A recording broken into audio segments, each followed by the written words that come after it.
Ça coûte rien de faire appel à nous.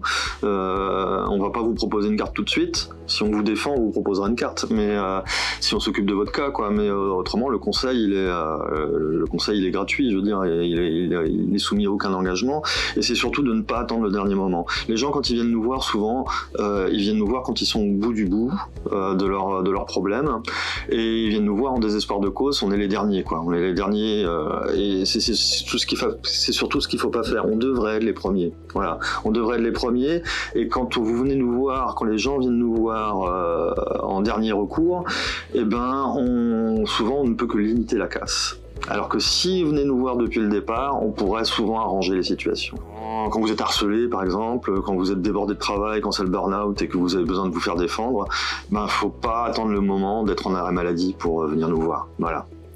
Quand on est en arrêt maladie, c'est déjà trop tard. Je m'appelle Erwan Le Calvez, je suis à Force Ouvrière depuis 1998. Je travaille comme bibliothécaire musical ou appelé discothécaire, et donc je travaille dans une médiathèque et je suis spécialisé en musique actuelle et amplifiée, donc toutes les scènes rock, techno, rap, et aussi en musique pour enfants. J'étais d'abord comme simple adhérent et petit à petit j'ai pris des responsabilités jusqu'à être à une époque le secrétaire général du syndicat des personnels des services publics du département du Morbihan. Et j'ai été aussi à une époque le secrétaire départemental pour les services publics. Dans ces départementales, on a des métiers qui vont de l'assistance sociale à l'agent des routes, en passant par le bibliothécaire comme moi ou l'agent administratif, l'éducateur. Enfin, on est sur des secteurs de métiers qui sont très divers, quoi. J'étais un peu la personne qu'on venait voir quand il y avait un conseil de discipline, quoi, pour défendre l'agent. C'est une instance juridictionnelle administrative,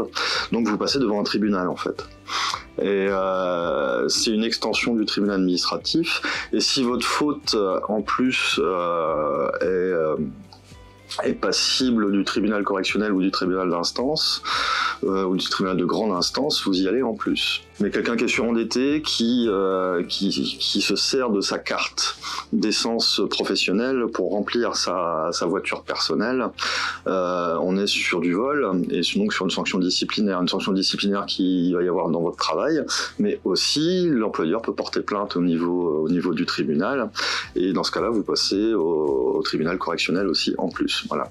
Donc c'est des choses qui sont très très sérieuses, ça peut changer une vie. Quand vous avez une mise à pied de 2 à 3 mois, ça veut dire que vous n'avez pas de salaire, et pendant 2 à 3 mois, si vous avez des crédits en cours et tout ce qui, ça devient très difficile de pouvoir vivre. Donc c'est pour ça que c'est important de se faire défendre, même quand on se sait coupable d'une faute. Il est très très important de se faire défendre, et les choses sont jamais toutes noires ou toutes blanches, il y a toujours des zones grises. J'ai défendu des gens aussi qui étaient en situation totalement injuste, un dossier monté de toutes pièces. Là aussi, les choses sont rarement toutes noires ou toutes blanches, et ça part toujours de petites fautes qu'a fait l'agent, qu'on a monté en épingle pour monter un dossier, quoi. Voilà. Donc là, ça devient encore aussi très important de faire appel au syndicat. Le syndicat, c'est très très important d'avoir une organisation qui est déjà pignon sur rue, donc qui soit respectée par les employeurs, puisqu'elle est reconnue par les pouvoirs publics. Et puis il faut savoir que tous les avantages que vous avez avec votre employeur, les avantages que ce soit pour la mutuelle, pour les quelques jours de congé en plus, pour la facilité de récupérer des heures à tel jour ou tel avec votre employeur, c'est aussi dû au syndicat. C'est-à-dire que d'un point de vue de négociation collective, les syndicats ils servent à quelque chose, surtout au niveau local. Il y a un blocage au niveau institutionnel, mais le blocage il est là parce que justement il y a un désinvestissement des gens par rapport aux syndicats. C'est-à-dire que plus on est nombreux à être syndiqués, plus on pèse. Et c'est le groupe qui fait, c'est le nombre qui fait force. Et c'est pour ça que les syndicats servent à quelque chose, quand il y a des gens pour les animer, et qu'il y a des gens pour y participer, et pas que pour payer une carte, mais aussi pour pouvoir s'y investir. On s'y investit en fonction de ses moyens, en fonction de sa vie personnelle. Ils servent beaucoup plus souvent qu'on ne le pense. Pour la personne qui n'a pas l'habitude, qui connaît mal les syndicats, qui regarderait cette vidéo en étant intéressé par le sujet, mais en se demandant bien qui choisir, où on choisit un syndicat en fonction d'une part des gens qu'on connaît dans son entreprise ou dans sa collectivité. Donc c'est le rapport humain qui fait le premier contact, il est sur le rapport humain. Et après on choisit un syndicat aussi par rapport aux valeurs qu'il défend. S'il y a plusieurs syndicats, c'est que c'est pas tout à fait les mêmes valeurs, c'est que c'est pas tout à fait les mêmes objectifs. Nous on est un syndicat de revendication, un syndicat qui pense que l'employeur et l'employé n'ont pas les mêmes intérêts et qu'il faut aller à la discussion, la négociation, mais surtout pas l'accompagnement. C'est-à-dire qu'on n'est pas là pour remplacer le patron ou pour accompagner le patron dans ses prises de décision. On est universaliste dans le sens où quand on travaille pour une collectivité, on est censé être fonctionnaire territorial, donc on dépend d'un statut. Et ce statut, il est le même pour tous. Les professions sont différentes, les impératifs de profession sont différents, et c'est tout simplement un travail d'adaptation qu'on fait, nous, en tant que syndicalistes. On apprend sur le tas, hein, mais on est formé, bien sûr, mais essentiellement, quand on rencontre des différents métiers, et surtout quand on travaille pour le conseil départemental qui a une telle diversité de professions, on est bien obligé de ne pas rester dans son petit secteur, quoi. Le syndicat FO, au niveau de ses valeurs, je dirais que une des premières qui est mise en évidence, qui nous vient à l'esprit, c'est l'indépendance. C'est-à-dire c'est indépendance du pouvoir politique, indépendance du pouvoir religieux et indépendance du pouvoir philosophique, on va dire, enfin des idées. C'est-à-dire que chaque militant ou chaque personne adhérent qui prend sa carte à FO a ses avis personnels, que ce soit sur la religion, la politique, la philosophie. Il n'est pas interdit d'en parler entre nous, mais il est interdit à FO d'en faire du prosélytisme.